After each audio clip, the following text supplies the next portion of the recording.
রাষ্ট্রপতি শপথ অনুষ্ঠানে সংবাদ সংগ্রহে বঙ্গভবনে আছেন আমাদের সহকর্মীরা। এই মুহূর্তে আমরা চলে যাচ্ছি আমাদের সহকর্মী সুলতানা জাহান মিতুর কাছে। সুলতানা জাহান মিতু, 23তম রাষ্ট্রপতি পেল বাংলাদেশ। যারা অতিথি এসেছেন, 1200-র মতো অতিথি ছিল, মন্ত্রিপরিষদের সদস্যরা ছিলেন, তারা কি বলছেন, কি প্রত্যাশার কথা জানিয়েছেন আপনাদের কাছে?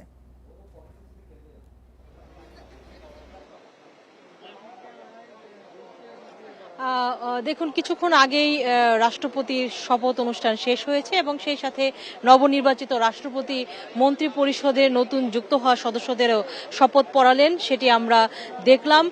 এই পুরো অনুষ্ঠান জুড়েই কিন্তু বঙ্গভবনের যে মূল ফটক সেটি বন্ধ ছিল। কিছুক্ষণ আগেই সেই ফটকটি খুলে দেওয়া হয়েছে এবং প্রস্তুতি নেওয়া হচ্ছে কোনো একজন ভিভিআইপি ভেতর থেকে বের হয়ে আসবেন। সেটি হতে পারে প্রধানমন্ত্রী বা নবনির্বাচিত রাষ্ট্রপতি অথবা জাতীয় সংসদের স্পিকার, সেটি হতে পারে। সেই প্রস্তুতি চলছে।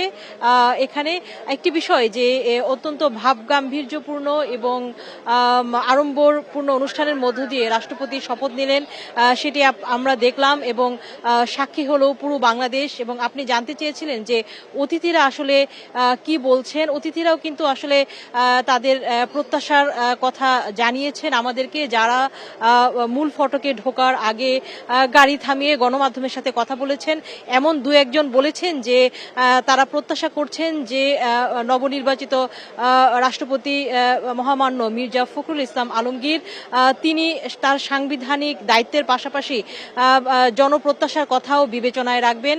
তেমন প্রত্যাশার কথা জানিয়েছেন আমাদের গণভবনের দুঃখিত বঙ্গভবনের বাইরে অপেক্ষমান থাকা সাধারণ মানুষ, নেতাকর্মীরা। তারাও যেটি বলছেন যে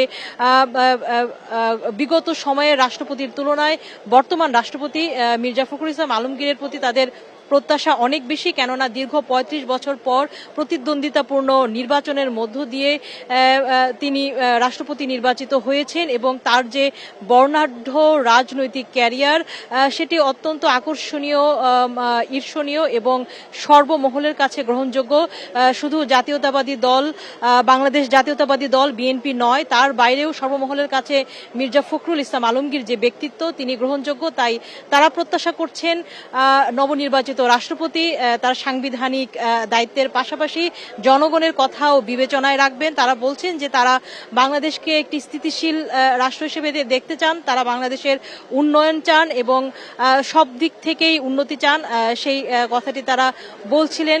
আর একটি বিষয়, আজকের যে আনুষ্ঠানিকতা, বঙ্গভবনের যে রীতি রেওয়াজ বিভিন্ন অনুষ্ঠানের, সে অনুযায়ী সবশেষে কিন্তু যারা আমন্ত্রিত অতিথি আছেন তাদের জন্য আপ্যায়নের ব্যবস্থা থাকবে এবং তারপরে সবশেষে জাতীয় সঙ্গীত পরিবেশনের মধ্য দিয়ে অনুষ্ঠানটি শেষ হবার কথা।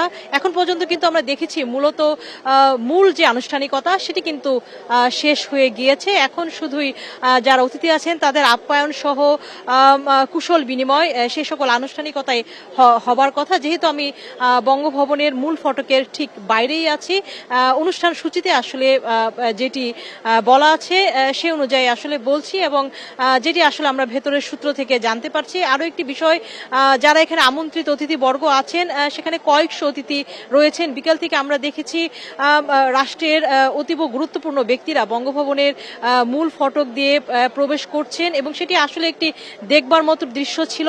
আপনি জানেন যে 1500-র মতো অতিথি এখানে আমন্ত্রিত ছিলেন এবং 1200-র অধিক অতিথি এখানে উপস্থিত হবার কথা রয়েছে এবং অত্যন্ত সুশৃঙ্খল ভাবে সেই অতিথিবর্গ এখানে প্রবেশ করেছেন। মূল অনুষ্ঠানের ঘন্টা তিনেক আগে থেকেই তাদেরকে আমরা এখানে প্রবেশ করতে দেখেছি এবং ঠিক বেরিয়ে যাওয়ার সময়ের জন্য বিষয়টি সুশৃঙ্খলভাবে পরিচালনা করা যায় সেই প্রস্তুতি নিচ্ছে এখানকার যারা বঙ্গভবনের কর্মরত ব্যক্তিবর্গ রয়েছেন, আইন শৃঙ্খলা বাহিনী। তারা যেটি চেষ্টা করছেন, একেবারে শুরুতেই যারা একেবারে ভিভিআইপি আছেন প্রধানমন্ত্রী থেকে শুরু করে অন্যান্য, তাদেরকে যেন আগে এখান থেকে বেরিয়ে যেতে সাহায্য করা যায় সেই চেষ্টাটি তারা করছেন।